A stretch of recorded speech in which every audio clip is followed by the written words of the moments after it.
Should be good. I will double check. We'll see how this is. Waiting for the website to update. Steam did just let me know that my terrible decision to re-download Civ 6 Nice. has finished. Good. Okay, it does seem like we're live. We have at least one person here, Burrito Eclair, a friend of mine from high school. Hi. Hello, yay, it's good, it's working. Wonderful. Thank you to our viewers for being patient with us while we had to deal with some technical difficulties, you know, like every week. Someday, we will not have this problem anymore. Someday it'll just work. And I don't know when that day is going to be. But I look forward to it. Anyway, how you doing today, Ash? I'm doing okay. I've got a cold again.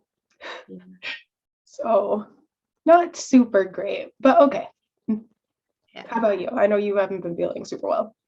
I got some kind of nasty stomach bug this week. Apparently it's been going through my entire apartment complex. And it came from one of the kindergartens where some of the kids who live here go, and it just kind of spread through the whole building. So I have been mega sick all week, and it's been rough. It's been pretty rough. Kids, man. Kids. My partner is a school bus driver, and I've been sick twice this year now that the masks are kind of coming down a little bit. And I'm like, no. Yeah, it's pretty rough. So since our chat streams are only usually like an hour, we do still have ad breaks, but normally when I do my game stream, I do this like an ad break that I can set during the countdown. So there's going to be an ad here or there, but we do it so that the people who are joining us for the first time don't have to sit there and watch 2 minutes of ads before they can join the stream for the first time. So we'll just see how this goes. And we've got 2 more people have joined. Reverend Mort, hello. Hello. And Silly Mithiel, hello. Silly Mithiel, I was trying to figure out how to direct message you on Twitch. I don't understand how it works, but you had asked to join our Discord, and we would love to give you the ability to do that. The information about it is on our Patreon. Normally our Discord is for our Patreon subscribers, but if it is cost prohibitive for you for any reason, you don't have to explain it to us. You can just send us an email and we will give you our Discord link. We do tend to keep our Discord, how many people join, it's kind of slow because we also want it to be a place where we can have like deep discussions about things like consent. We kind of like to get a little vibe for people before we invite them, but you definitely passed the vibe check. So check it out. And thank you for joining us again today. And Reverend Mort said, hello people, and oh no sickness. I hope you both are on the up. Also be right back. Got to cover my second display in plastics so I don't get sick from you. Yes, good thinking, good thinking. Oh, I'm sorry to hear you've been low energy this week, Silly Mithiel. Yes, so this time we were gonna talk with our intern, but it didn't work out. So we're not gonna talk so much about UW, though we might a little bit. But instead, we're gonna just chat about the same things we've been talking about for a while, like consent and porn. We also thought with all the COVID restrictions kind of going away, it might be fun to also talk about things like COVID and disability and kind of how these things intersect with like consent and disability. And, you know, I know that, for example, a lot of subcultures are starting to run live events again. And we always want to think about like, who do we make room for in those spaces and who is this accessible to and not, and why? Yeah, UW, I'm sorry, Reverend Moore, University of Washington. Yeah. So yeah, we'll talk about a lot of different things. If you haven't seen our previous videos on porn and consent, I definitely recommend checking those out. And yeah, What's on your mind right now about all of this, Ash? Um, I think a lot about so I taught to a high school last week. And like, I didn't have explicit permission to talk about porn, and I know that schools are very weird about that, but like, I know teenagers are watching porn. And like, I wish there was more open communication around that, and like, kind of like consent with your parents around whether or not that's okay. It's like people that I've talked to in my age group all have traumatic experiences around their parents catching them watching porn and like feeling very judged and shamed. And that like sets you up for like your relationship to porn throughout your life and in your intimate relationships, I think. And so I wonder a lot about like how can parents like start to have those conversations? Like, what does a consensual relationship with porn look like within a family, even? Like, Mhm. because it's interesting, like now I can talk about it with my mom and I can talk about like wanting to make porn myself and like how that's like a viable career. And she's like, great, good job, go do that. But I'm like, but you shamed me so much for watching it. Like, how does this make sense now? Yeah, um, yeah, and yeah. just like how that's affected my relationships too. That's just bringing back so many memories. Like you're talking about this, and I'm just like, damn. I think probably one of my most embarrassing memories, and I love to overshare, so I'm going to share it with all of you. Was I was probably 17. I had a long-term boyfriend, and I had made my computer password Sexy Steve. Um, and I was doing a lot of torrenting, mostly of porn. I would just get these big porn collections, and then my friends and I would get together and we would watch them, and we'd like talk about it and laugh and giggle and like occasionally take turns in the bathroom, no questions asked. And oh, don't worry, I won't share my real password on the internet, Reverend Mort. This was just the one I had when I was a teenager. It was just my like user profile, and I use like a password manager and stuff now that makes those like 50 character long passwords. Anyway, um, so I had stayed logged in to torrent something and I had forgotten about it. And my dad's calling me and calling me and calling me, really angry. I get these messages from him and he's like, I need to log in. I think it was still dial-up days or like Mm. some combo. So he was like, I need to get on there so I can get online. What's your password? And I had to tell him my password on the phone. And then he logged in and he saw what I was downloading because it was really obvious. And that's one of my most embarrassing memories in my life. And I said to my dad on the phone, though, you can't say shit to me because I know you look at this stuff too. Mhm. And, Mhm. but that's the kind of teenager I was. Oh man, Reverend Mort just mentioned something. I worked in IT and you said like that, like the password I had as a teenager isn't the password most people still have. And that is true. It's just frightening. Mhm.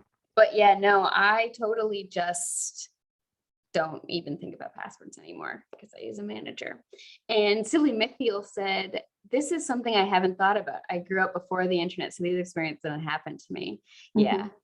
If you didn't see the interview we did with Joe Langford, you can see it on the VODs. And I talked with him a lot about how very young kids, like preteens, are sexting and sending nudes to each other because it's become so normalized.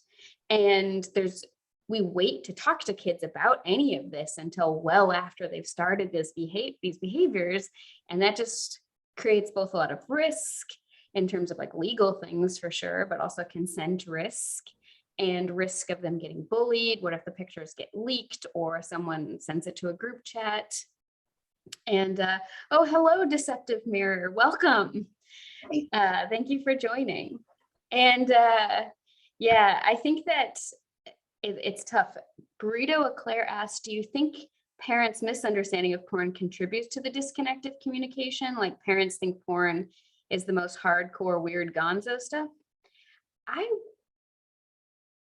I would say sometimes yes. It depends on the background. I think the parents, either they themselves watch porn and they feel a lot of shame and embarrassment about it, and then if they already feel shame and embarrassment, thinking that their kids might also be watching it kind of probably adds like to a freak out factor of being like, oh, I can't believe my kid would watch the thing that makes me feel so shamed for watching. And then I also think that there are lots of people who are just like afraid of their children's sexual development and like get freaked out by the idea that their kids will develop a sexuality. I don't know. What do you think, Ash?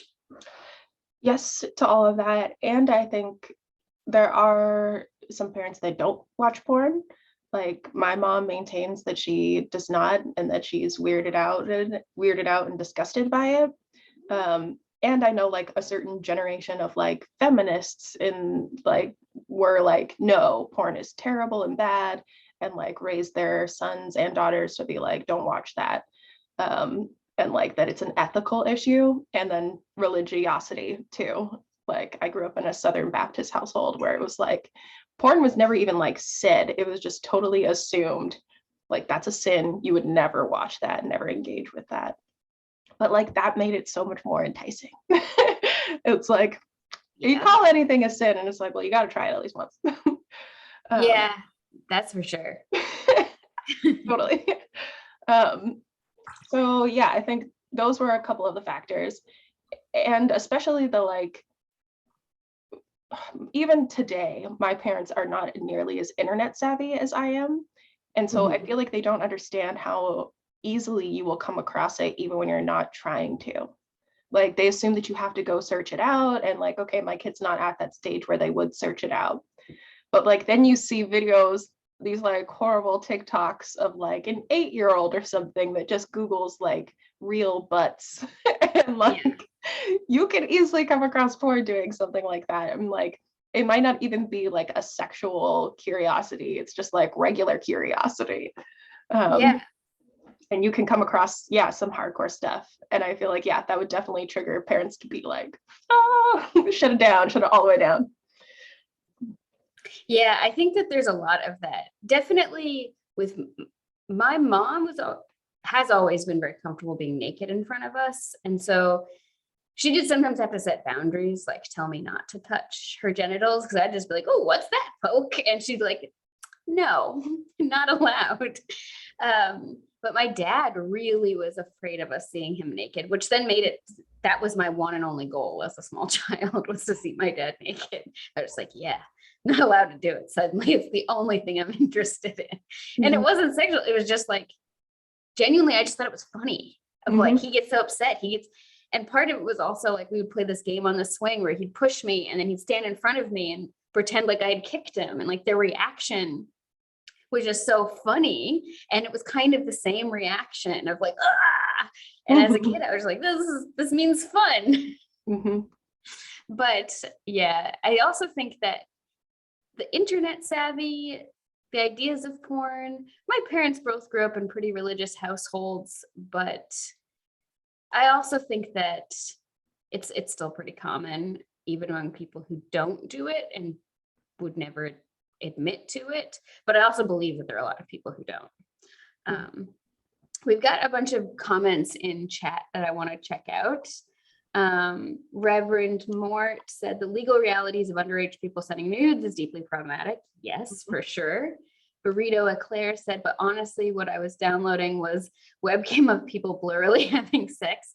Yeah, there's a lot of really bad amateur porn out there.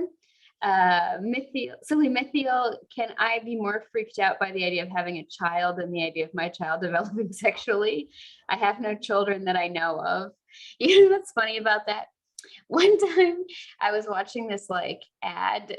It was like a PSA. It was like shaming parents. And it was like, it's 10 p.m. Do you know where your children are?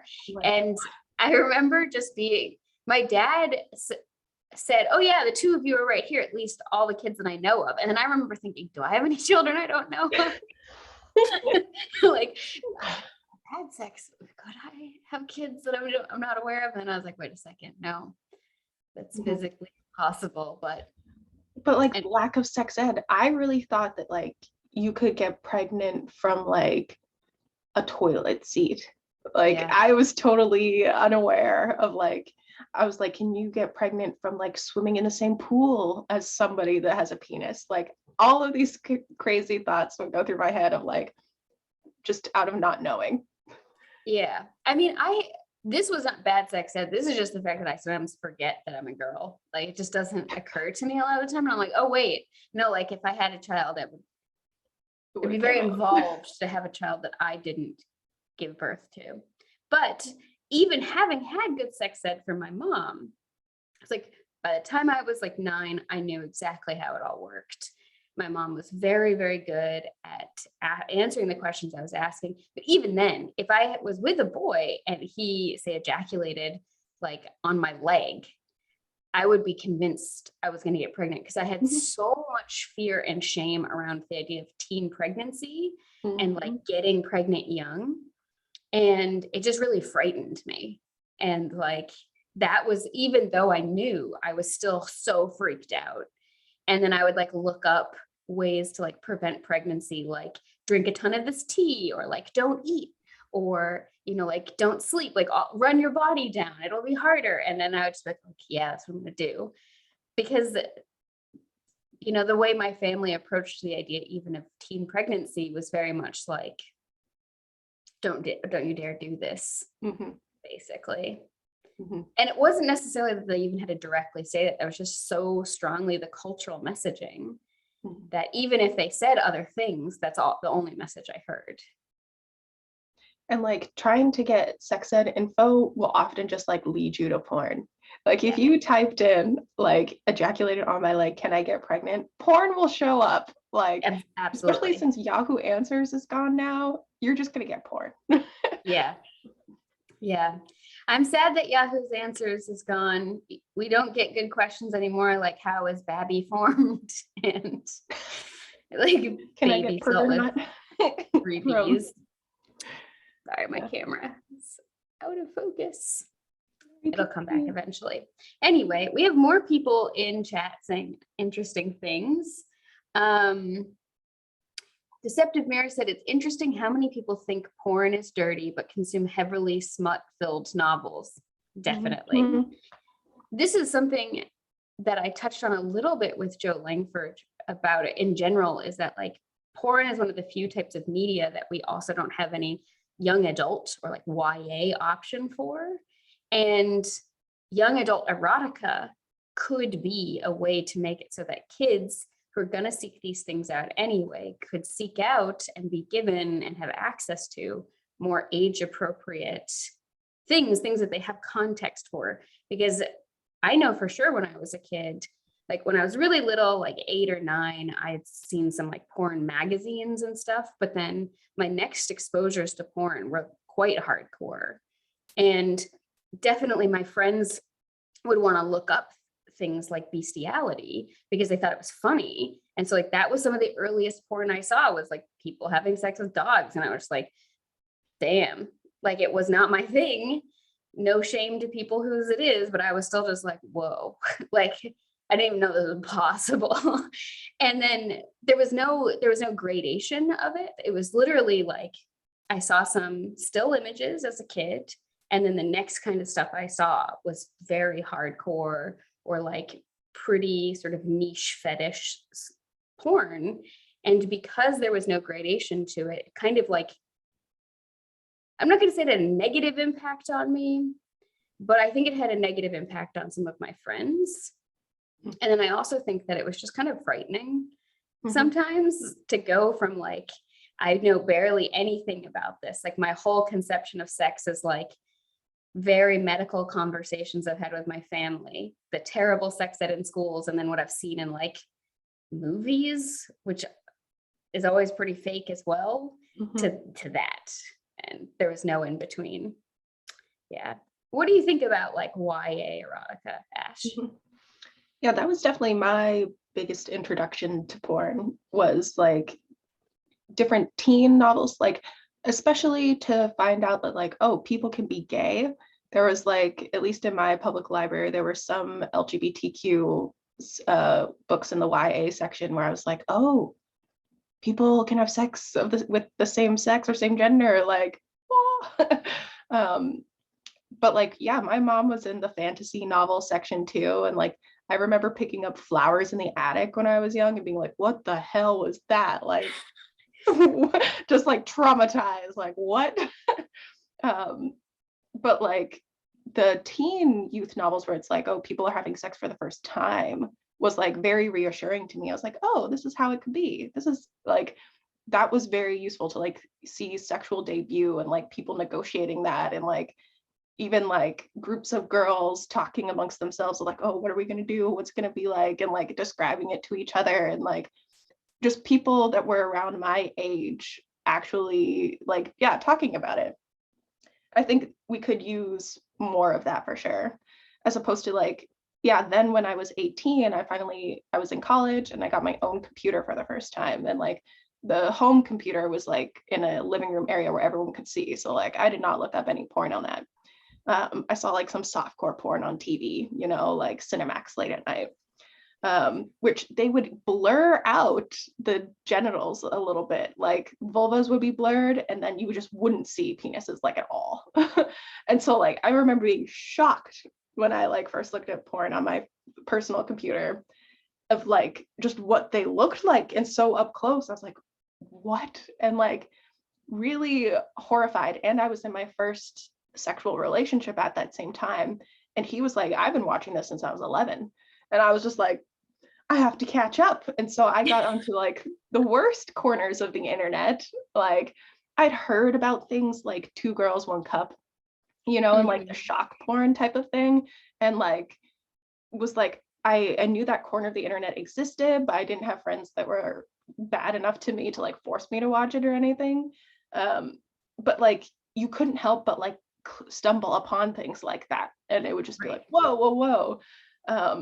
So yeah, very traumatizing, I think. And like I also felt this like competition aspect of like, well, this person I'm dating is totally comfortable with all of this. So like, what's wrong with me? I should just hurry up and desensitize myself to all of this.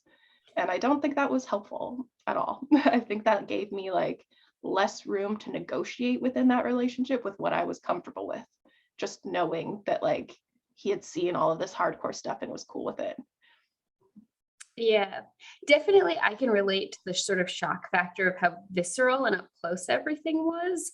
And actually most porn was like people really kind of freaked me out for a long time. So for most of my life, I would just watch like computer animated or hand-drawn animation porn because I was like, well, this somehow is less visceral and doesn't kind of freak me out as much. And even when it gets into things that are like kinks and fetishes that don't do it for me, it still feels like kind of there's some distance there.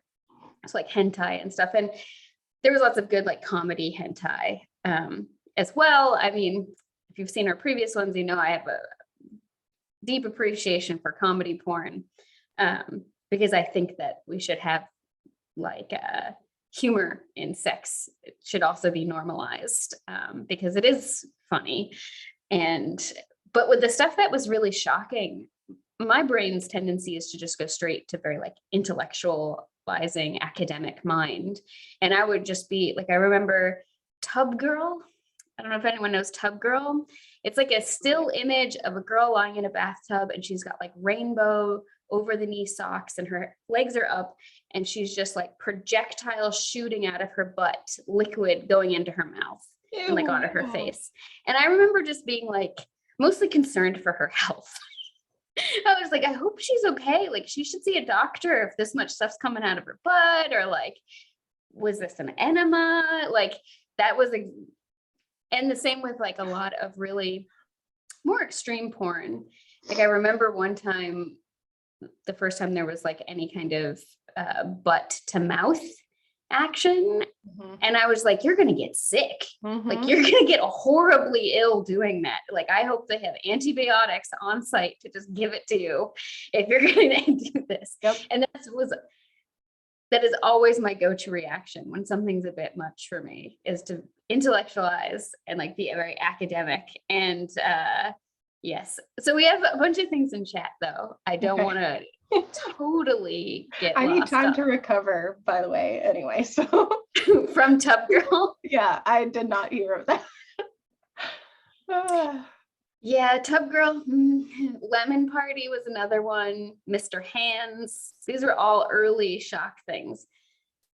Mr. Hands died because of the shock things that they were doing. Oh man. That's how extreme it was. At least that's what I heard. Internet rumors, but that was a time. That was a time on the internet. Scare time. So people have also said things like, Reverend Mort, I should change my name to Sin, then my dating life will be spectacular. The ubiquity of porn and non-targeted searches on the internet is a thing I hadn't really considered. Yeah, if you put on like safe search or you have any kind of settings, I think it can help. But I also feel really weird about a lot of these like internet monitoring programs that lets parents see what their kids have been searching, because I think like in the abstract, they can be really useful of like, oh, I see my kid is searching this out. That means I should probably start having a conversation with them, or I should talk with them about the boundaries I want to keep in my house or something. But one, I think you should kind of do that ahead of time and not wait until it becomes a thing. But then I also worry about, what if the kids are in a bad situation and they're needing to look up information for their own safety? And then these parental monitoring programs really enable, or even just like abusers using them. Anyway, it's kind of a tangent, but it makes me think of that. Silly Mithiel said, yeah, just a single body part Google will get you a lot of links to porn. I mean, you could probably get porn just by Googling grapefruit trend or meat right now. Yeah. Yep, exactly. Deceptive Mirror said, the other day I found out what an upside down pineapple meant. Bruno Claire means the pineapple fell over. Deceptive Mirror, I wish that were what it meant. It's not bad, but it's not what I expected. Burrito Claire, it's a swinger thing, right? Yeah, it is. Reverend Mort, so at least the first result for that search is Quora and not explicit porn. That's cool. Yeah, Quora is kind of the new Yahoo Answers. Yeah. Not super new, it's been around for a while, but it's kind of replaced it. Yeah, Burrito Claire, growing up, people would try to find the wildest thing they could find, and that circulated. Absolutely, like that's like half of what I'm talking about. It's just as a kid, we were just fascinated, and we had this like completely unfiltered access, and it was really just limited by like what's the weirdest thing we could imagine and then search for. And then usually things that were more like beyond what we had imagined would be what would come up. Deceptive Mirror, that has nothing to do with this has nothing to do with the topic, but I can say how adorable and fun it is that we're discussing porn and such while wearing a Pikachu onesie. Yeah, I mean, it's part of the silly. I like it, makes it kind of chill.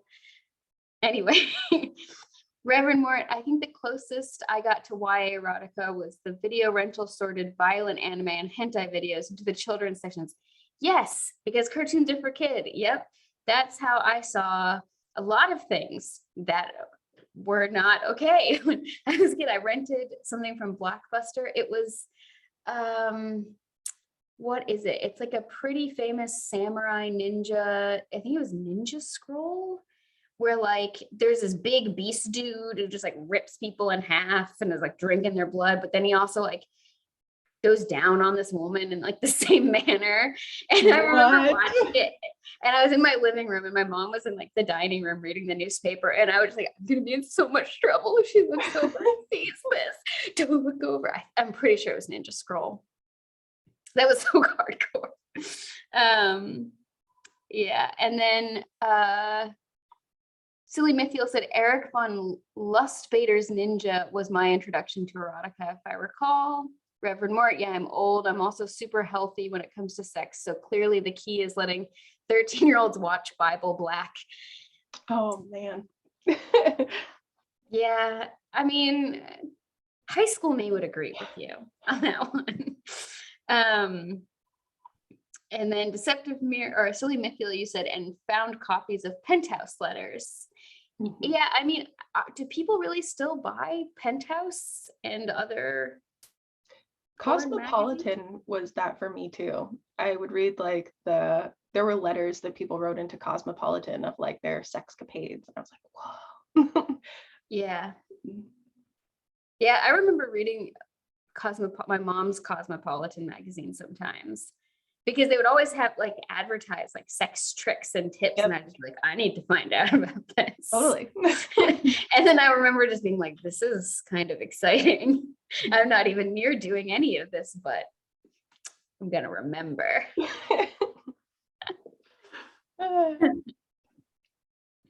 Um, yeah.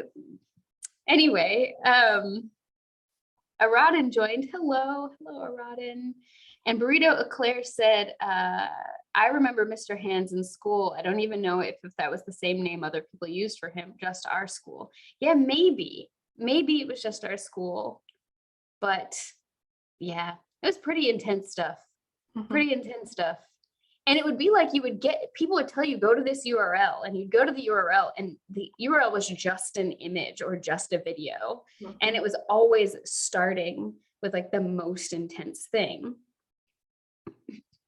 And if any of you have ever gotten to read the book called Dude, You're a Fag, it's actually not a homophobic book. It's more about, it's like a PhD thesis where the person was looking at several high schools in, I think, Chicago, or a city that's similarly like segregated both racially and economically, and looking at the perceptions of gay people in each of these schools, and then sex, and like how do the young boys in the high school sort of talk to each other about sex and sexual exploits and everything. But they talked a lot about how it was very common for young boys to really brag about the extreme things that they had done to their girlfriends, even though a lot of them were like physiologically impossible, or like, you did not do that, there's no way.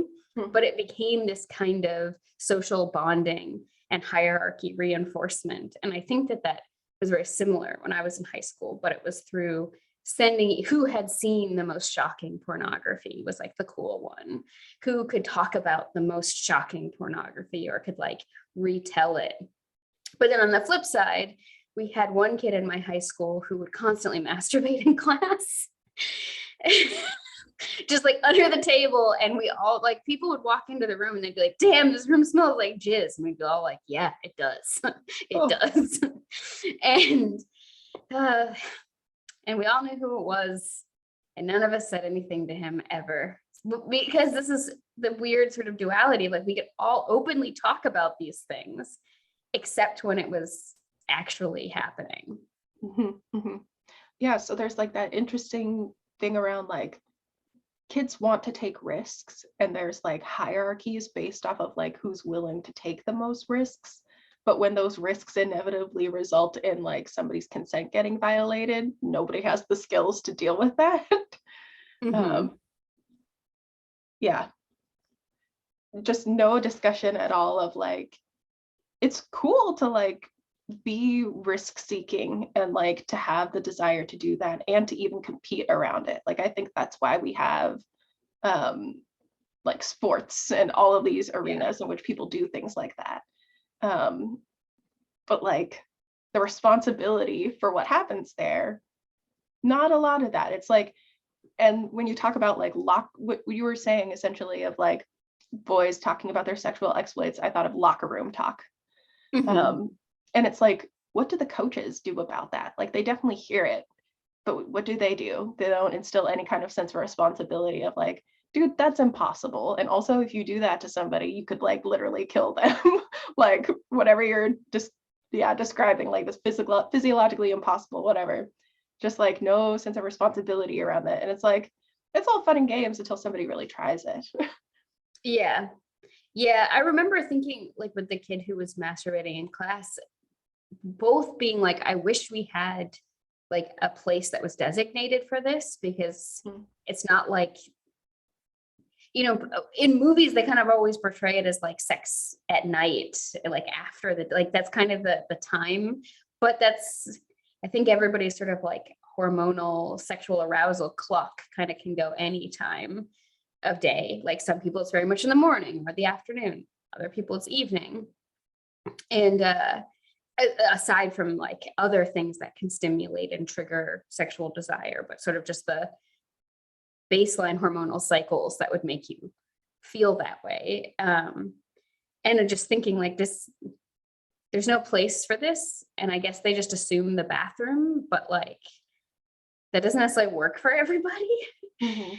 And I don't always love the association of thinking about things like sexual fluid as the same sort of thing that is like trash or that you just throw down the toilet. Because I'm like, I feel like that could create some weird associations also with how we feel about each other. Mhm. Like the word cum dumpster. I think Mhm. about that one. I'm like, that feels like there's an overlap there. Totally. Anyway, This reminds me, are we cold? Are there stuff in the chat that we should catch up on?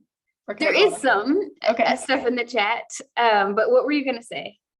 This reminds me of, I just started watching the show on Netflix called Human Resources. It's from the same creators of Big Mouth, who I think are doing like the Lord's work and like sex education and like relationship skills education for teens and tweens. Even though people are like, oh, it's super inappropriate. I'm like, but it's a cartoon. And like the kids are, trust me, they're already talking about this. Like this is just being really open and honest about it and addressing the risks. I think it's great. But there's Human Resources spinoff has like other monsters just interacting with other people, not all in like middle school or whatever. And like the actual monsters themselves, there's these hormone monsters that are like the ones that like kickstart puberty for people and like keep their sex lives going. And they themselves are like really horny and having sex all the time all over the office. And the other monsters are like, this is not cool. Like you're physically harming us with like your fluids left everywhere. Like somebody slips on it and gets injured. And so like they have sensitivity training and they finally like realize like, oh, we're hurting people with this, even though like this is just who we are. And like, sorry, spoilers for this one episode.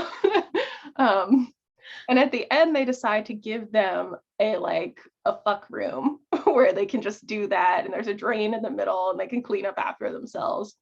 And then the person who was injured in the beginning, like slipping on their fluids, and is like, I'm just trying to get my lunch. I don't need to see this in the break room. Like, please leave me alone with this. They're now watching them through the peephole on their break. And they're like, leave me alone, I'm watching. And it's like, fascinating how like when you have the choice to engage with it or not, then you might actually want to, but like it being like forced around you. Yeah, that somehow reminds me like it's not cool for kids to be masturbating in class, but if they Right. had a designated space, like that could be really fulfilling to know that like, oh, there's actually nothing wrong with this. And like they probably maybe wouldn't even be doing it as much, like Right. just to know that there is a space and it's fine and normal. Yeah. I think that I've always thought that they should have that kind of thing in workplaces as well. I've definitely had a lot of opinions and thoughts about people say masturbating at work Mhm. as well, because it's the same kind of thing. And it's like, I don't want to pretend like this isn't just part of being a human. And I think that we pretend it's not is kind of harmful and adds to the shame. And I do think that there's a pretty good chance that the kid who was doing that also enjoyed the fact that it was in this like sort of taboo manner and like in front of all these people. And this is one of the things where I was always really like, should I say something? Would that just make him enjoy it more if he knew that we all knew or were disgusted? And like, yeah, anyway, we all knew. We all knew.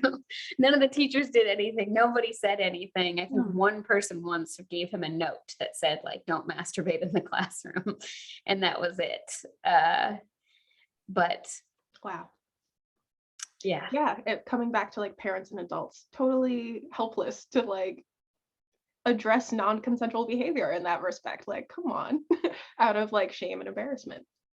Yeah, absolutely. Just it's really just a shame thing. And I think the locker room also has a similar thing, because I think that the locker room talk is both so healthy, normal social bonding and like exploring, gender and gendered identity and sort of getting through figuring out yourself and how do you want to relate to other people, and figuring out like how do you succeed in social hierarchies and relationships.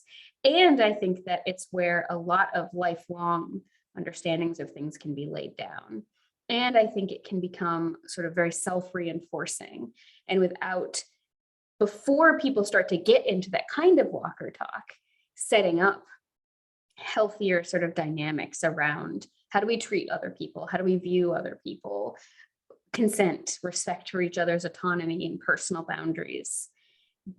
I think that it's kind of important to have some modulation for that, because I think without it, there's so many unhealthy messages in the culture as a whole that all can kind of get wrapped up together. What do you think?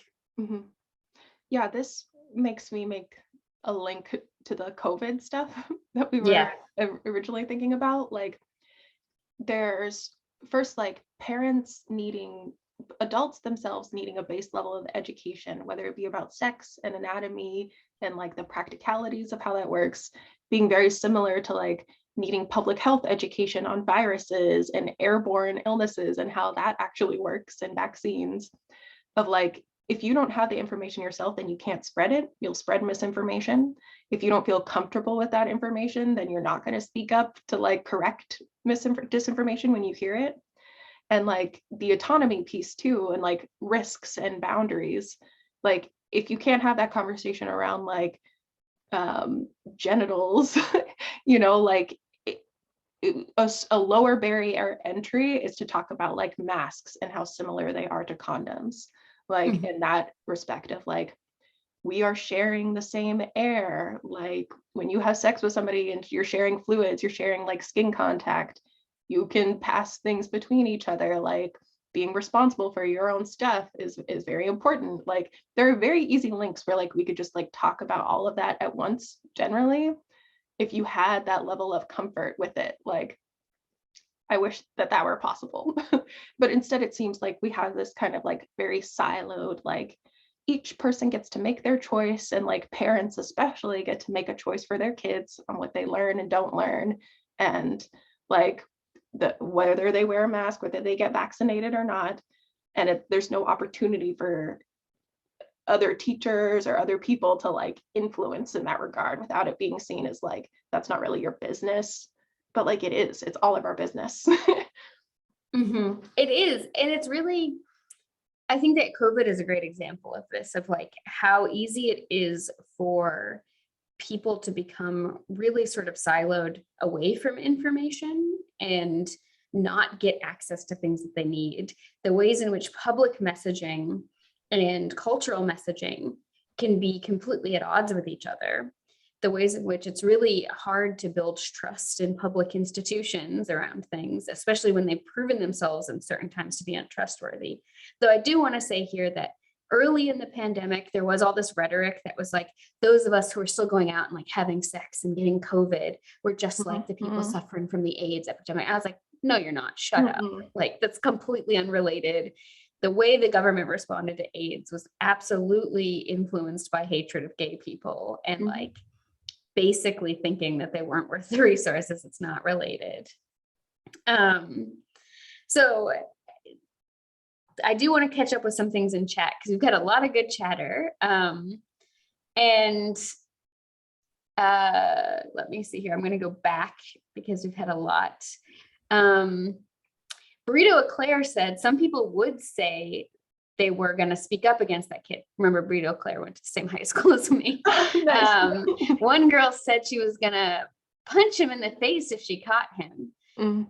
Yeah, I mean, when nobody's doing anything and everybody's consent is being violated, I can see why people would think that this is the only thing that you have to do. Not that I'm saying that you should punch him in the face, because I'm not pro face punching. That's non-consensual. If it's consensual face punching, it's fine. Reverend Mort, so locker room talk is far more of a truly unfiltered and unmonitored bed of discourse. Granted, the only thing people ever did on that front at my school was trying not to look at others' genitals and ironically discussing engaging in assorted wank off games. Yeah. Silly Mithiel said the locker room was a big place for bullying. I know I hated the locker room. It caused me a lot of fear and discomfort. I never wanted to shower in front of others or even change in front of others. I still feel immensely vulnerable being seen changing clothes, possibly related to identifying as on the spectrum. I'm skipping around to read all of what Silly Mithiel was saying. I would rather be seen nude than be seen changing. Or even change in front of others. Yeah, I definitely got bullied a lot in the locker room. I had a lot of friends in middle school, and then they all recognized that I was bisexual and then decided that they couldn't be my friend anymore because they thought that I was like a creepy lesbian who was gonna, I don't know, do something to them at sleepovers. And I was like, first of all, none of you are my type. Second of all, like, damn, this sucks. And I would get bullied in the locker rooms because everybody thought I was a lesbian and thought I was like a pervert. And that only encouraged me to be weirder because I was like, okay, I was very much the like, okay, if you're gonna label me as weird, I will be weirder. Then I went to a charter school for the rest of high school and it was much better. I actually was more popular and had friends because it was the guidance counselor at my first high school dubbed my charter school as the island of lost and broken toys or something. And he's like, you'll love it there. And I was like, you're such an asshole. I was like, why would you say that to a child? And I literally asked him, I was like, why would you say that to me? And he's like, because it's true. Yeah. Anyway, I really relate, Silly Mithiel, with like the changing being a very vulnerable space. It's like there wasn't many like consent around that to like opt in or not, and like no norm set around like should you look at somebody, should you not, like if you even got like caught looking at somebody, it was like a big deal. And like, yeah, I used to try and go into like the bathroom stalls as much as possible to just be like, I want to just opt out of the whole thing. That's actually, yeah, it's very strange because also like it's very cultural.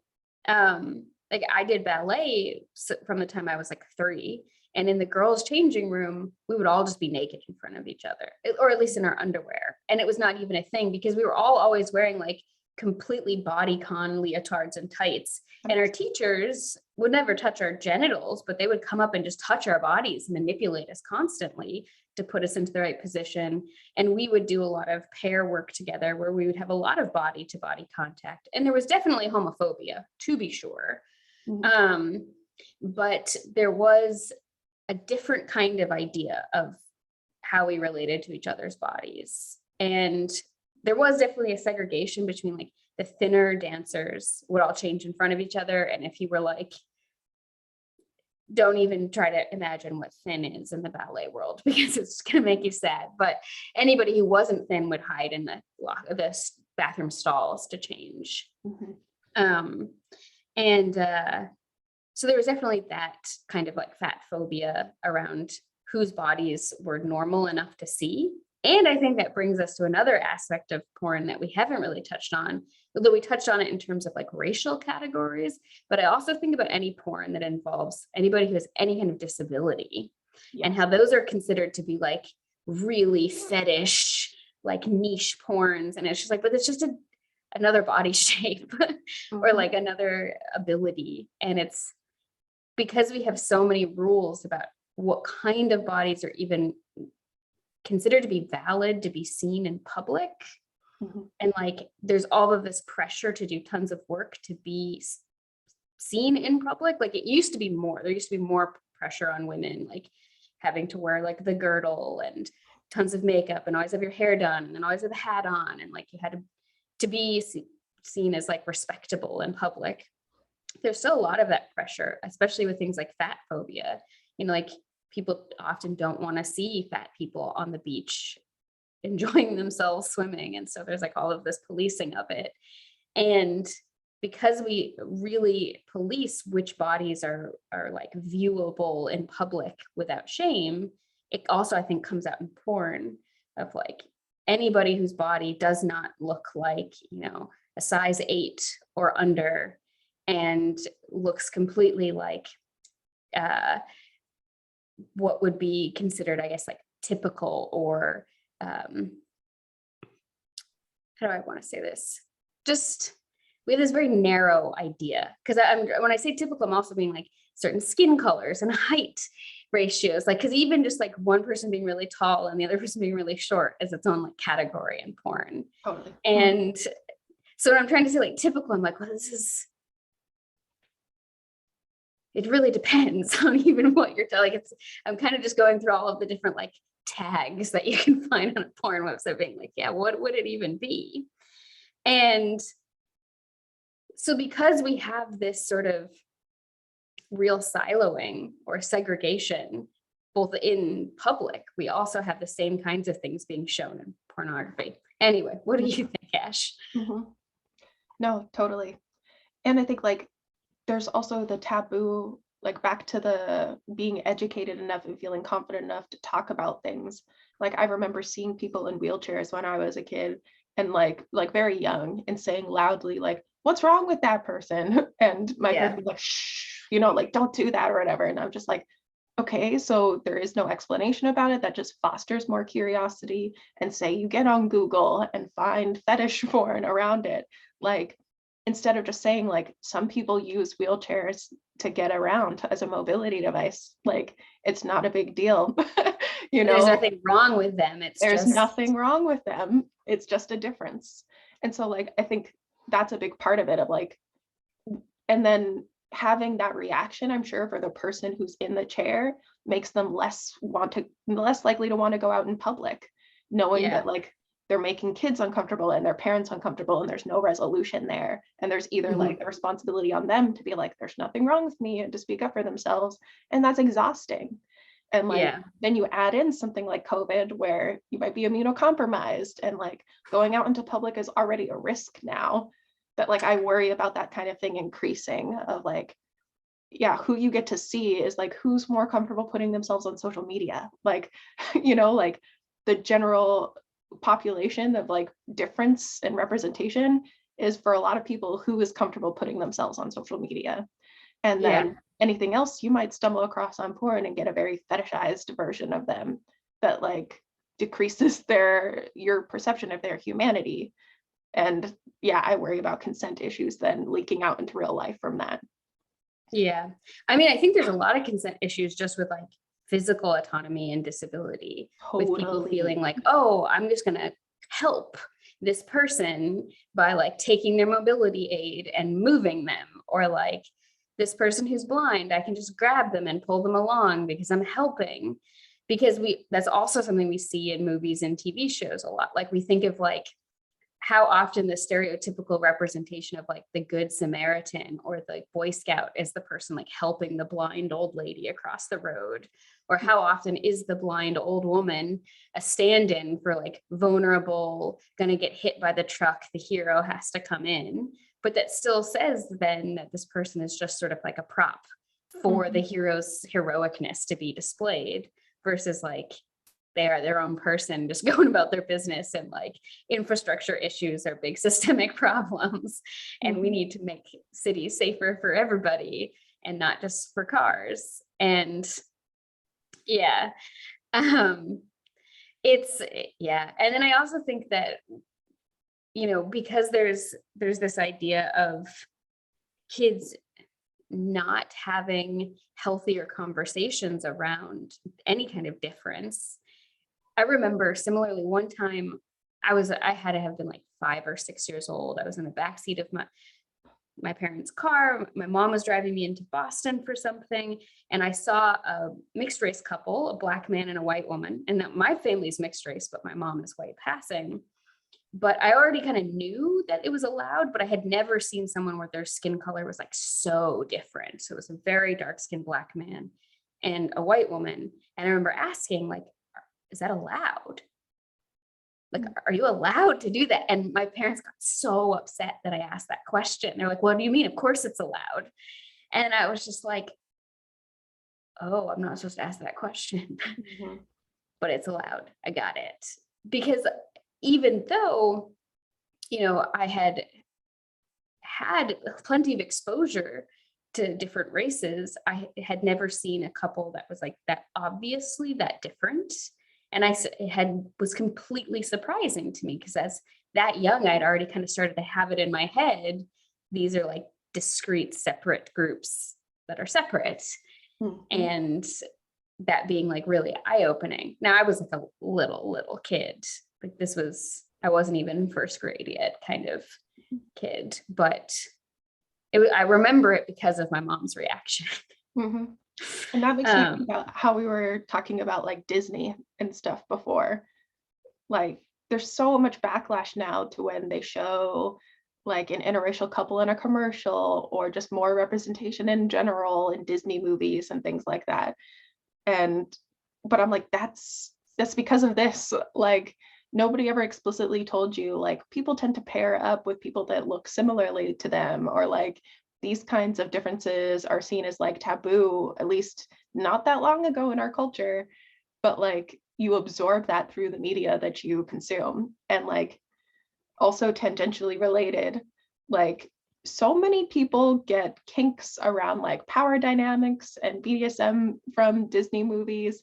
Like Yep. this kind of media is incredibly influential, and yet there's all of this attention directed towards porn. And I'm like, porn is just the natural outset of that. Like all of this stuff starts way earlier, like Yeah. before people can speak and like complete sentences, honestly. Yeah, absolutely. And so we do have an ad that should be coming up in a second. So I'll let you know. It should show me in the corner when it starts. But speaking of just like kink and fetish porn, and I was thinking back about disability, is anytime there's any kind of disability, I feel like even more of this like lack of discussion of consent and just like how are we going to make this pleasurable with our like body shape and size differences. Like I have Ehlers-Danlos, and that means that, I have really loosey-goosey joints and I get a lot of nerve pain. And I've had to have plenty of negotiations with sexual partners around how do we make sex not painful for me. And also like I'm super flexible, so we can have fun with this, but there's also like limits with like, this is my natural flexibility. And this is the flexibility that comes from my joints not being correct. And if we go too far, I could just dislocate something. So like, let's be careful. But you don't see any of that in any of the like disability porn to me, which is like even more of a risk, because I think there are plenty of people who are genuinely interested in having relationships and sexual relationships with people who don't look the same as them, but they're getting their education about what that would be like a lot of the time from pornography.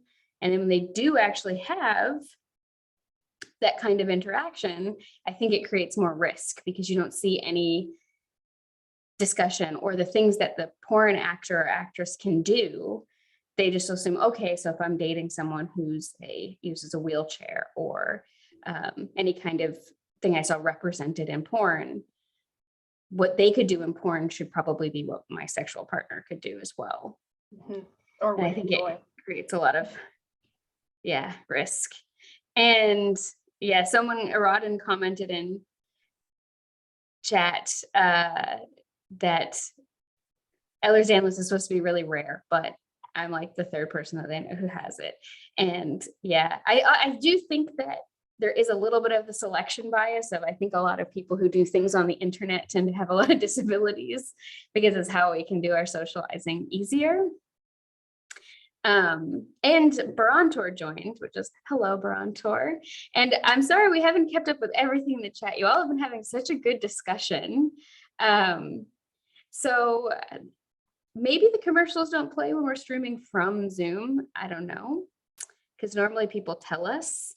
I want to take a second to read what people have been saying in chat. So Reverend Mort said, right, that there was fear of like looking at each other, but also talking about wanking off.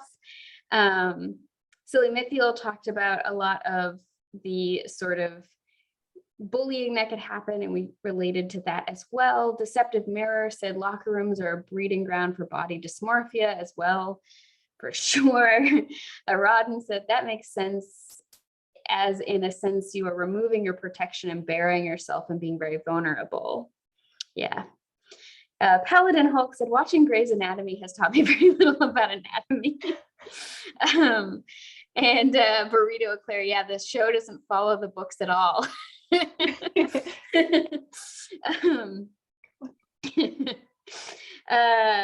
then Aradin said, so it is the act of changing than just being naked. That makes sense. And then asked, did House also not teach you anything about houses? Paladin Hulk says, I'm actually a fully licensed carpenter now after watching House. And then Burrito Claire says, to make a house, you need to be mean. Reverend Mort said that's a terrible guidance counselor. Yes, I had a very bad guidance counselor at my first high school. One time I was walking down the hallway and I said hello to him and he was like, you're weird. And I was like, oh. Like literally that's his response to me. I was like, sure. Wow. And then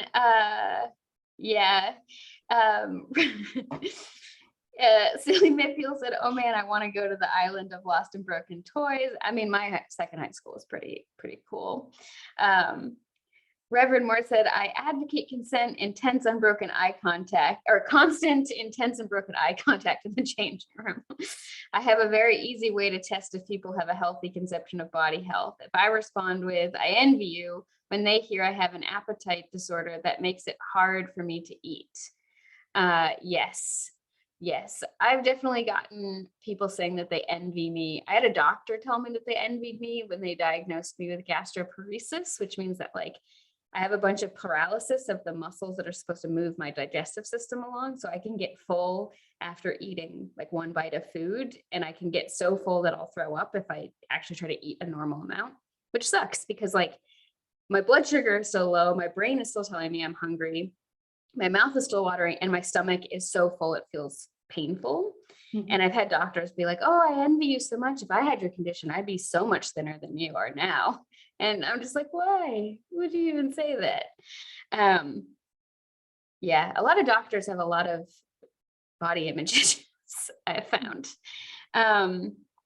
And then Deceptive Mirror says people also don't want to see people wearing hijab aligned swimsuits on the beach. Yes, absolutely. And then let's see here. Bronter joined. We said hello. We had a warning for an ad, though we never got it.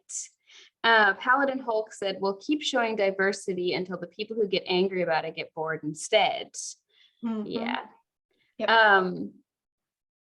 And then Reverend Mort said, Eller Sandlos, my condolences. No, that one can be truly brutal. Yeah. And then Bronter said, chronic pain is something that definitely has to be talked about before any activity, especially physical. And it's true. It's one of those things where like you definitely have to be really careful. And we've talked about before, in any porn, we don't generally see, or there's no option to see any kind of negotiation. And that makes it so much riskier and sad, because it's like, it would be so good if there was any kind of negotiation and discussion of like what people want and will feel comfortable with. Okay, there was ads, now ad. All right, well, we were reading out the chat during the ad break, apparently.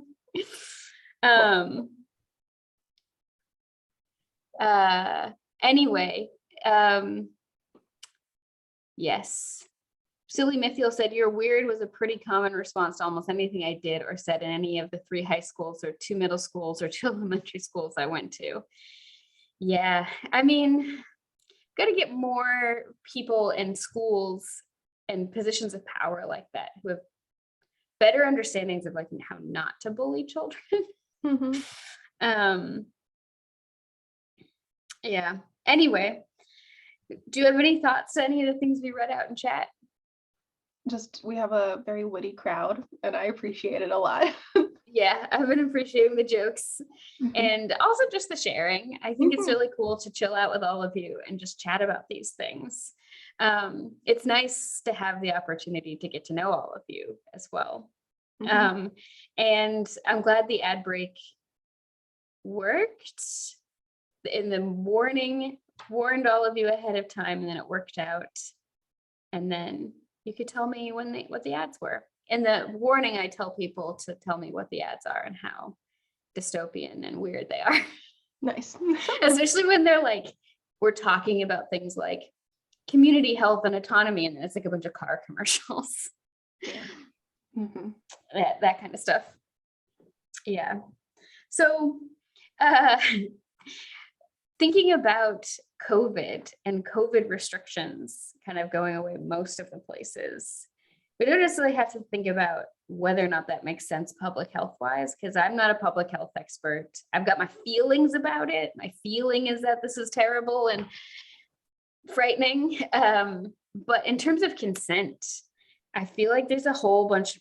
I think that there having been restrictions beforehand made it easier for people to negotiate consent around COVID safety.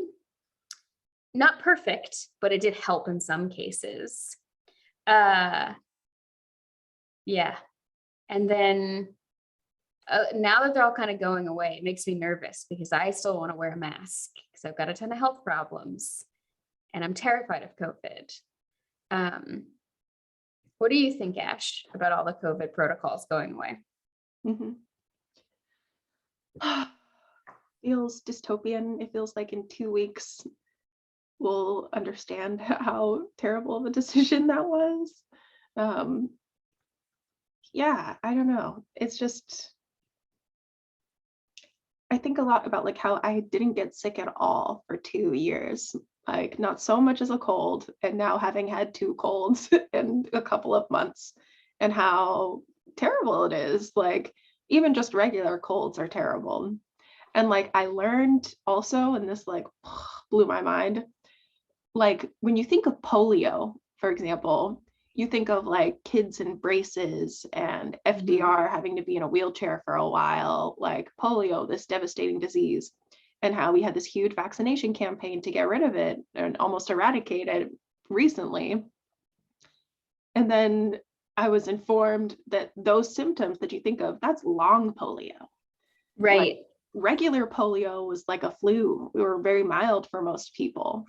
And I'm like, that is what is happening now. Like history repeating itself.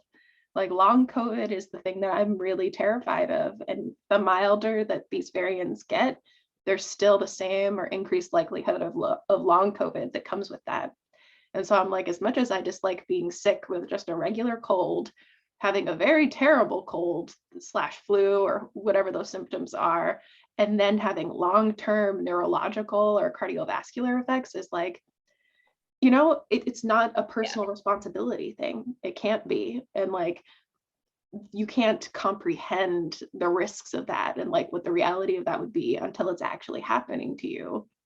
So like, yeah, having everybody take care of each other and have that shared sense of responsibility around it would be ideal. And it just feels like there is none of that.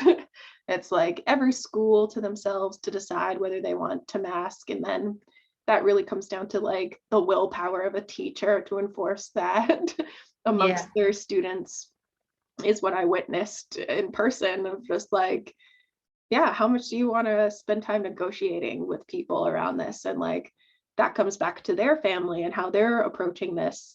And I get wanting to like have a life and like just be around people and feel comfortable about it. Like I keep watching TV shows and just like having that in the back of my head of like, oh, they're not even worried about COVID. Wow, that's amazing. What time that used to be. And so like I get wanting to go back to that, but like, yeah, it does make me think of like the AIDS epidemic. It's like we don't care about the people that are suffering with these consequences long term. Like, and people that cannot rejoin society, that are immunocompromised and very afraid and still in their homes. It's like just fine for them to not participate. I'm not okay with any of it. That's how I feel. I would definitely agree that that is a place where it does kind of overlap with the AIDS epidemic of like not caring really about the people who are suffering long term. Mm-hmm. And I think that this is, you know, at its core, the sort of just world bias. And for anyone who doesn't know what it is, just world bias is like a cognitive bias that we have. That's our brain trying to say that the world is predictable, which we need it to be able to do. But it tells us that like good things happen to good people and bad things happen to bad people. good people do good things, bad people do bad things. And it's kind of the origin of things like victim blaming.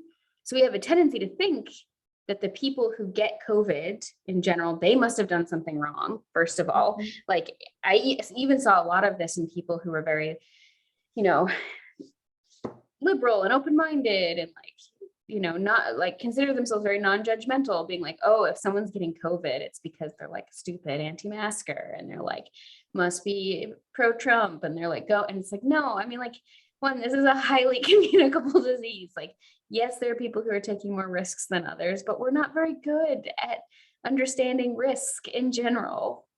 And this is the thing you're talking about, is like the risk of long COVID. None of us can predict if we're going to get it or not. It does seem to have, there's some things that make you more likely to have it, maybe, but at the same time, it's like for me, I already have POTS, postural orthostatic tachycardia syndrome. My heart just beats way too fast all the time. My blood pressure is way too low all the time. Makes me faint a bunch. Really sucks. And POTS is one of the things people are getting with long COVID. And I already had to have like 2 heart surgeries and stuff. So I'm like, if I get COVID, this could just really, it could kill me. It could just destroy my heart. It could just cause more problems. Like, it's already taken me years to be good enough at managing my heart problems that I can go out and go hiking or like dancing or do things. Like, been finely tuning my medications and figuring out my tolerances. And then if something new is thrown into the mix, I don't know. And at the same time, we only have so much choice. Like where we live, we only can live here because of my husband's visa.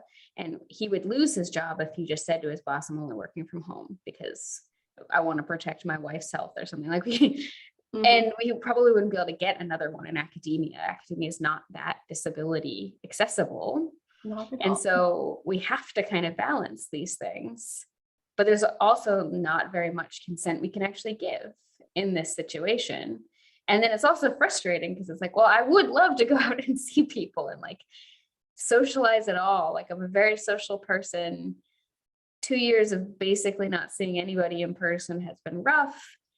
And I get it, but also like all of my risk tolerance is just pooled into my husband has to go to work outside of the house. And so it's, yeah. Aradin said that they're expecting another big spike in April, and Deceptive Mirror added, I am a healthcare worker, and I guarantee this is a stupid move on everyone's part and expecting another wave. Yeah, same. It's scary too, because in so many places, like testing is going away. And it's like, how are we going to even, and if we're not testing, then we're also not gene sequencing, or how are we going to know when another variant comes along, which inevitably it will. And Rodden added, or Silly Mithiel said, I had to go back and reread it twice to figure out you hadn't written move. Oh yeah, there was a typo. Paladin Hulk said, it's not the cold that'll get you, it's the humidity. Like when it's not the heat, it's the humidity. Oh, gotcha. It's a good joke. Gotcha. Yeah. And then Aradin added, yeah, I just found out that a friend of mine got COVID for a second time, and his wife is struggling with what I'm guessing is long COVID. Oof, that is very rough. And then Deceptive Mirror also added, granted, some people did something wrong. I like lick toilet seats, but the grand scheme of things, a lot of people were in the wrong place at the wrong time. Yeah, and I would even say with like the licking toilet seats, it's a problem of our brains being able to really predict consequences and long-term consequences of things. And I can get frustrated with people, and I can get sad that like public health messaging wasn't more clear and wasn't more like coordinated, and people didn't believe it. And I'm always just so focused on harm reduction. I'm like, there's always going to be a certain percentage of people who are going to do things that we think are really stupid or so high risk. How do we also protect those people, like in a system kind of way, from the consequences they might bring, and maybe even protect them from themselves to a certain degree. But yeah, it's a lot. And then Aradin said, COVID doesn't care about your political affiliation. Absolutely. Burrito, Claire, I don't blame people for wanting to go back to a pre-mask world. Everyone wants that, but some people are willing to commit to do anything to mitigate it, let alone stop it. Yeah. Reverend Mort, it would sure be nice if it did, though. Like, if it's going to ruin my health, the least it can do is show some interest in my thoughts and ideas. Yes, if it cared about political things. And then Aradin added, and we want Arya to stay around so we get more streams like this. And then, yeah, I think just about everyone would like that. But the difference is most of us realize that it's not realistic and can act in a way to try to do better. And Receptive Mirror added, I agree with Rito Eclair. It's the I tried nothing and it didn't work. We have to give up trying approach. Yeah, that feels real. That feels really accurate. I tried nothing and it didn't work, so we have to give up trying. I like that. I like that. Yeah. Yeah. It's very stressful. Just, like, I've gotten used to the level of stress, and sometimes it swings around a little. It's like a noisy system, or sometimes I'm like, it's fine, whatever. I can just keeps just staying in my house all the time and only going for walks like really early in the morning, or really late at night, and like only seeing people in public if it's a sunny day and we stand 10 feet away from each other. And yeah. Paladin Hulk added, it's immune to my thoughts and prayers. We're doomed. Yeah. And I think that this is, as other people have pointed out, COVID is a mass disabling event. And we have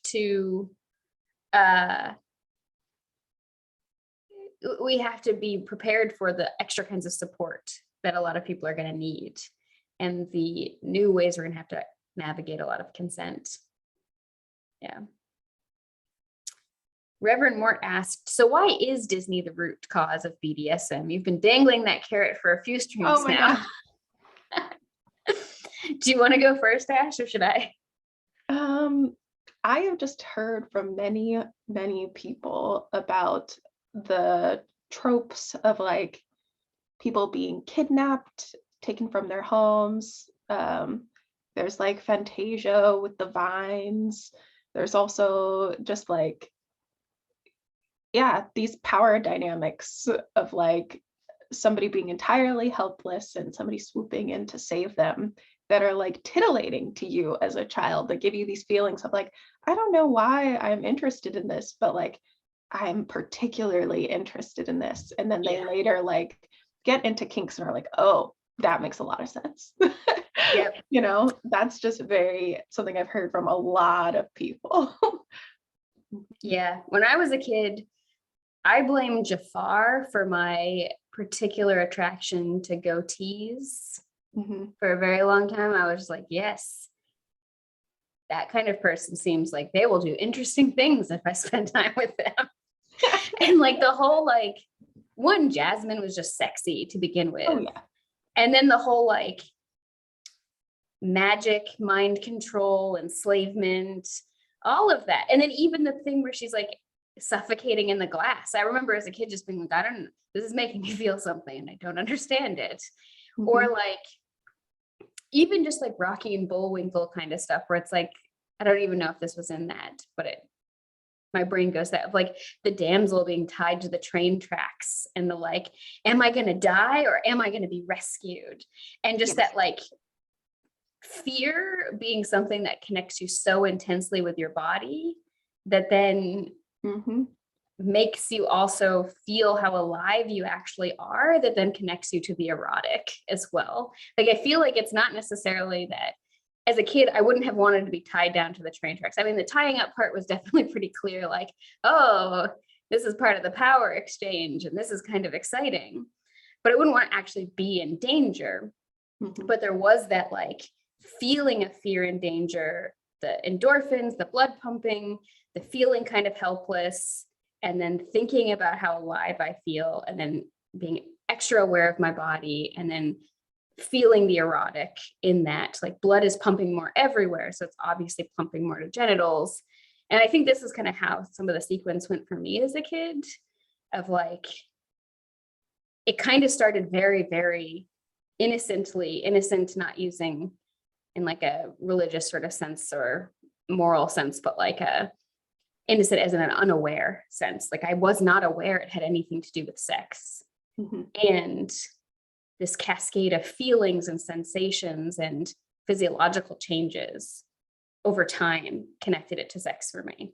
Mm-hmm. Beautifully put. Mm-hmm. And I think that I was getting a lot of the same message. Like there's the whole thing in like Hunchback of Notre Dame, where like the priest guy with the justice, the judge wants to like capture and kill this woman, and he like tries to like hold her arms behind her back, and he's like sniffing her hair, and he like wants to possess her, and she's like hiding in this church. And then there's also like the whole slave Leia from Star Wars. Like I kind of saw all of these things at the same period of time, and they all kind of had the same very BDSM themes, like power exchange, ownership, possession, bondage on some level, sexy clothes that weren't the person's choice. Yeah. Like Jasmine was put into a different outfit. I think about like Belle from Beauty and the Beast, even that had some of those tropes. Like Beauty and the Beast had imprisonment themes. Mm-hmm. And like Ariel, Little Mermaid, has some of that, of like there's a power exchange happening there. I don't know. I feel like every single one of these movies is pretty kinky. Agreed. Mm-hmm. And I'm like, I know I have a lot of friends who are furries who blame things like the Lion King and the Robin Hood one where they're all foxes, and the aristocrat cats and all of that. Like blame Disney for their furriness as well. So I think there's a lot kind of going on. Yeah. What do you think, Ash? No, like 10,000%. And it was just like a lot of focus on the beauty of the women. So like for me, not knowing I was a little bit gay at that time, it's just like totally fine to be obsessed with Disney princesses and how beautiful they are as well. And like, yeah, and to like put myself in that position of like wanting to save them and all of that. Yeah. Mm-hmm. Oh yeah, that was definitely part of it too. There's always that problem of being like bi or pan, and also like kind of gender queer, and being like, I don't know if I want to have sex with this person or if I want to be them. Yes. Mm-hmm. It's kind of a mind trip, but just being really, yeah, there was all of that of like, also I want to protect these people, and also like, do I want to tie them up? I don't know. And I think there was also elements of things like homophobia, and being, even though like I have an aunt who's a lesbian, and I always knew I had an aunt who's a lesbian, and my family was more or less pretty open about it to a certain extent, and very much not in other ways. There was part of me that was afraid of my sexual attraction to women as well.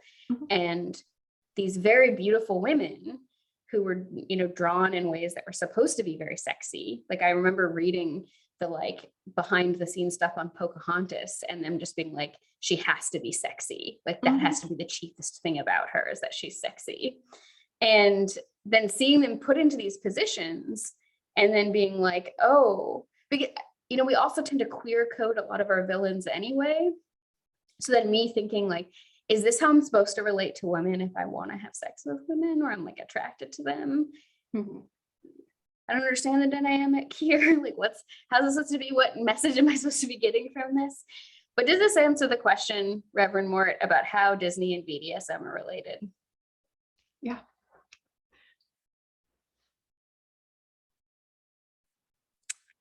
Reverend Mort did say, so that is why Disney is an interest on Tinder. Yeah, I do wonder about the Disney adults, the like super fan Disney adults. I'm like, you're not fooling me. Yeah. It's not as wholesome as it seems. Jackson Katz did a TED Talk. Jackson Katz is this like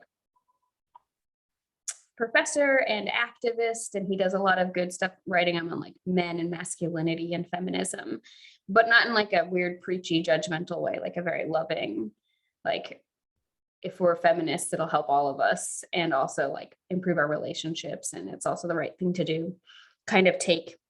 And he had a whole TED talk on Disney and masculinity and how Disney has all of these very gendered, very like power gendered dynamics in them, and that it's teaching our little kids these lessons. And he's not blaming Disney for things like domestic violence, but he thinks that there is also a relationship between them and our ideas of power and men and women. Yeah. Anyway, so a couple other things people said. Deceptive mirrors. So many people's sexual awakening was the Robin Hood where there were foxes. Yes. Paladin Hulk, Jafar was a good villain. Barantor, Jafar and Jasmine in that one scene was very much a thing. Yeah, I mean, like, I think I posted the meme. There's a meme that's gone around about it of like the scene where Jasmine's hands are like in chains and she's all sexy and she's like holding up an apple to like feed it to Jafar, and people being like, this is the moment, like a very, very dark kink was like given to me or something. And I'm like, yes. I mean, I just listened to the messages that the culture was telling me, and I was like, okay, loud and clear, I got it. Yeah, it's interesting that parents aren't thinking about that of like, this is adult material that like has themes of sexuality, and they're just like, throw it on for the kids, it's fine. And like no context around it at all, or like, how does this make you feel? None of that. I got no kind of conversation around that whatsoever. I mean, I think the assumption a lot of the time is just that kids won't pick up on it, that they don't know, that they're like too innocent in, not the way I meant it earlier, but innocent isn't like pure to have to recognize these things. Like there is that whole like one of those pictures where there's like two different things you can see. Like it could look like a duck or a rabbit or like an old woman or a young woman. And there's one that it looks like two people like embracing and kissing, or a bunch of dolphins. And it's a very pop psychology thing. They're like, oh, you can tell how dirty your mind is, which one you see first. But other people have been like, kids will always see dolphins and adults will always see people embracing. And I remember getting that image when I was a little kid and seeing both. And I was like, I don't think this means anything. I think it's just how much time are you looking at it? Like, I really liked dolphins. And then eventually I was like, oh, it also looks like two people together. Yeah, Barantor added romance novels kind of mirror that with a very serial type of happy ever after that almost all of them have. Yeah, I mean, I would say that the happily ever after is its own kind of not necessarily super healthy messaging, because it does kind of make you think of like the ultimate expression of a healthy relationship is marriage. And then once you kind of achieve that, it's good. But it's like, there's it takes a lot of work to like maintain intimacy and togetherness and support and interest in each other and good communication and dealing with the trials and tribulations of life. And yeah. Aradin said, you'd rather that it be fake train tracks somewhere safe. No, I don't actually have like a train track kink or anything.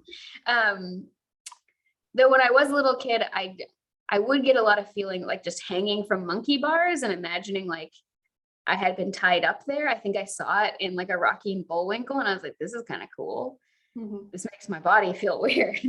And so I would just spend a lot of time in my backyard dangling from the monkey bars and just, I don't know, daydreaming little kid versions of pornography, I guess. Just being like, yeah, handsome prince is going to rescue me, and then we're going to go do stuff. Gonna do stuff. And I mean, like, I also had Barbie dolls, and all I wanted my Barbie dolls to do was have sex. They'd just be naked on top of each other. I would have them all lined up, different positions. If my mom came in the room, I would just throw them in opposite directions, like immediately. She's like, I wasn't doing anything. And yeah, I mean, this is sort of what we're talking about with like, children do have an awareness of these things. It's very different and distinct from people who are going through puberty, and also different and distinct than adults. And can't pretend like kids don't pick up on these things. We should be talking about them with it in, developmentally appropriate ways, but like pretending like they're not going to pick up on any of this messaging or they're not curious about it just creates a lot more risk that they're going to learn lessons that we don't want them to learn that could be really harmful, risks that they're going to then pantomime the things that they've seen in a Disney movie or in any kind of thing with other kids, or that somebody could hurt them because they're like, well, I kind of saw this thing in Disney, so I guess it's normal. Mm-hmm. And kind of all comes together. Barantor said, I got in trouble on the bus for having Transformers having sex on top of the seat. Yeah, I mean, this is a pretty normal kid thing to do. Yeah, and like that creates shame instead of like nurturing the curiosity and like joy and humor of it. Like, why can't you laugh at how silly and funny that is? Like that, I don't like that aspect of it either, of like these feelings are like something to be afraid of and like, or I'm going to get in trouble for this. So like a part of you doing that might be like a little bit of like titillation, but also humor is a huge part of it. And I think that shame like sucks the humor out of it. And that affects people's sex lives for like decades, where like it's supposed to be very serious and like, this is a serious thing we're doing, no room for laughing. Yeah, I totally agree. The humor, the shame, it really, I think, also adds to a lot of the kink elements of it, because it being both a message I was getting so strongly and also something I was told that I should be kind of afraid of, definitely started connecting fear and sex for me as a kid. Mm-hmm. And like, I remember some of the earliest conversations I had around some of these things was like my parents trying to stress to me that like someone would kidnap me and do all of these terrible things to me. And then I was just like, but wait a second, aren't these the things I'm supposed to want to have? Mm-hmm. Isn't that like what they do in the movies? So like, and not necessarily understanding that these were different. So that it all kind of connects together, and then taking the humor out of it, the like making your Barbies or your Transformers have sex, or like the other thing is like little kids showing their bodies to each other. Mm-hmm. Like that's a very normal, healthy stage of development of like kids being interested in looking at the shapes of their bodies and seeing how they're different from others. Like mm-hmm. There's all of these really particular developmental markers.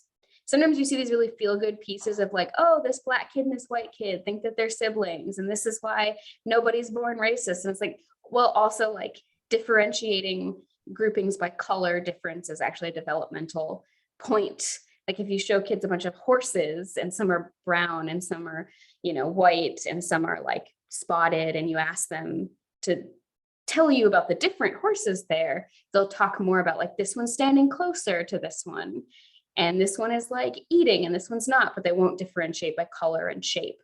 That's kind of something that comes a little bit later in terms of grouping skills.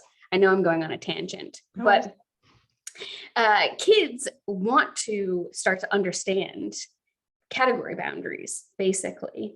It's very instinctual. So kids wanting to look at their bodies and be like, oh, your body's kind of like mine, but we look a little bit different. Or like, and it's not even about asserting gender or sex. It's just understanding their own bodies and their own perception of their bodies and spaces and understanding social norms.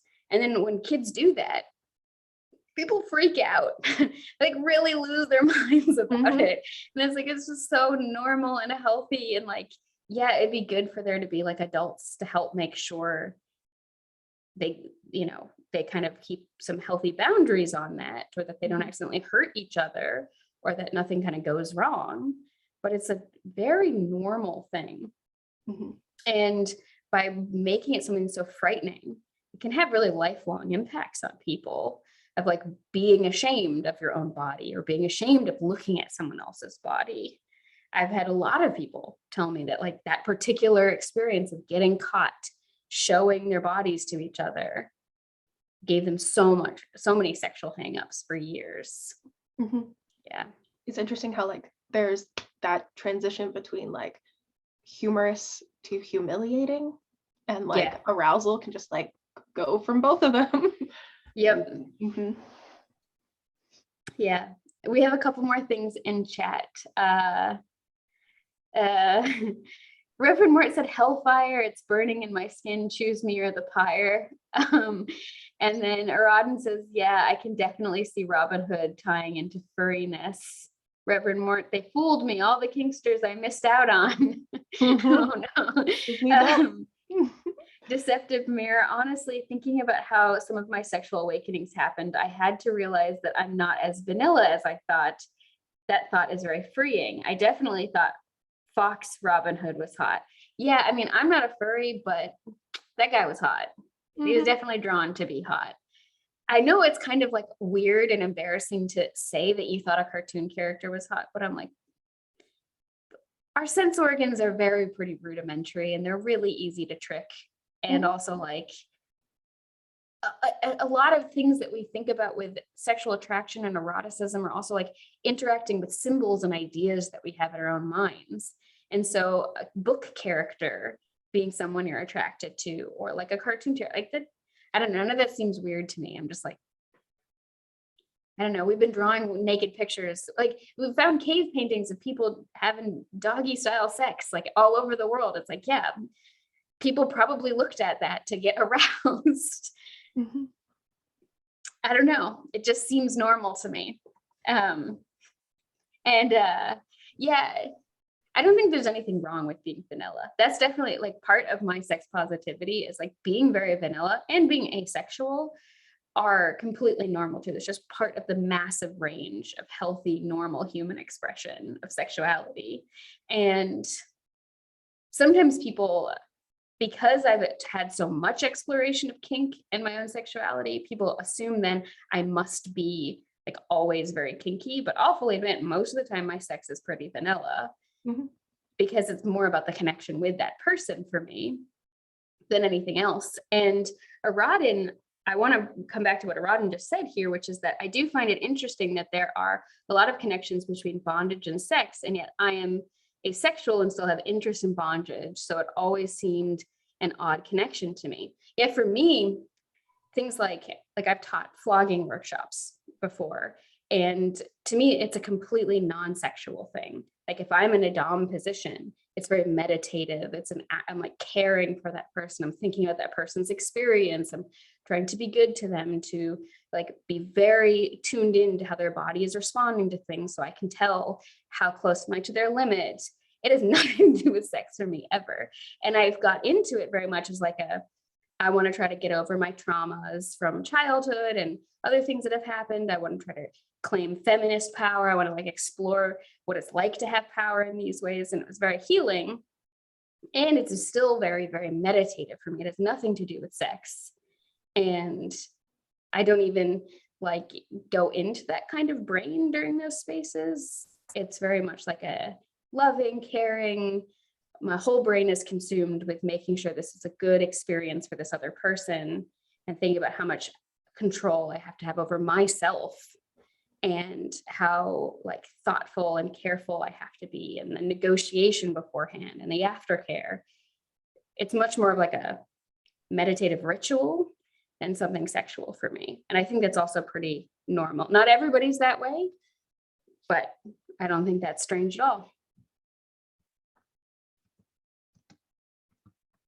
Oh, so this is my insurance to make sure I never get the bad idea to run for office.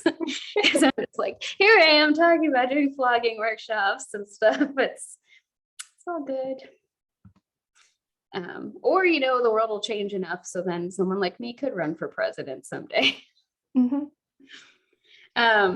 So we've been here for almost 2 hours. We should probably start to wind down. We normally only do this chat stream for an hour. I'm surprised we had so much good chat and energy since both of us have been sick, but it's been really great chatting with all of you. I want to read a couple more messages. Deceptive Mirror said, the messaging where people meet and are immediately attracted to each other confused me until I was an adult. Media doesn't know how to navigate demisexuality. Yeah, for sure. And just like even the idea of you need to feel safe with somebody before you want to be sexually attracted to them. I think my partner is one of the only people where I was attracted to them at first sight. I saw my partner from across the room and I was like, that is a hot nerd. My second thought was they're probably gay because I've never met a straight guy with an ass that nice. And then my next thought was, I'm going to go see if I can sleep with him. And then I think I like shotgunned a beer right in front of him and tried to flirt with him, and then got nervous and walked away. And now we're married. So yeah, it was the only time, one of the only times though, where I saw someone and was like, yes, yes. Outside of things like music videos and stuff, which are kind of intending to be erotic a lot of the time. Barontor said, sex became secret and taboo for me because of all the shame associated with sex from my parents. Something that wasn't funny and done without telling. Yeah. Deceptive Mirror, also not a furry, but come on, Fox Robin Hood could get it, as the kids say. Yes. Burrito Claire, it's weird for people to say they'd fuck Chris Hemsworth, but don't think cartoon Thor is also fuckable. Yeah, I agree with that. That's a really good point. Aradin, you'd make a far better present than a lot of ones we've had already. Thank you. I will take that compliment. And Deceptive Mirror said, that's the kind of love story I want to hear. I'm glad you think that's a good story. Yes. And I do hope, we've talked a lot about shame, both in the abstract, but a lot of you have been sharing things, and I've said, hey, these are some of my most embarrassing memories. And I do hope that it feels on some level healing, or at least community for all of you, because this is one of the goals that I have with these streams, is to talk about these things in a way that reduces the mystique and the shame and the fear and just any of it, to be like, being a human is weird. It's like really weird. Sex is weird. Doing all of these things is weird. And we can talk about it and we can be chill, and it doesn't have to be uncomfortable to have these conversations. We can just be chill about it. Deceptive Mirror said, you are giving us an exchange of equal vulnerability, and that is a treasure. Oh, thank you. All right, so before we go, do you have any other things you want to add today, Ash? I feel like we've had a really good discussion about porn. I'm glad that people didn't come in and were like, you're not allowed to critique porn, you're sex negative and awful, and what about feminism, and what about choice? And we're able to have a really nuanced conversation about it, and also relate it to issues around racism and disability justice, and even to COVID. And talk about what it was like to be a kid. I really, really, really, really don't want to forget what it was like, because I do want to have kids sometime soon, and be able to have that kind of open conversation and have it be chill and talk about my embarrassing memories and be like, I don't want to traumatize you, and I don't want to give you weird kinks around humiliation and shame that you didn't ask for. You can keep the joy and curiosity and humor around these things. So yeah, and I appreciate everybody sharing too, because there's so many different ways that we've all developed, and it's just good to know what things have stuck with you and that you're still thinking about. Yeah, this has been really fun. Thank you. Yeah, thank you all. All right, so we'll talk to you all next weekend then. And then for everyone who comes to my Tuesday streams, I'll see you on Tuesday. Bye.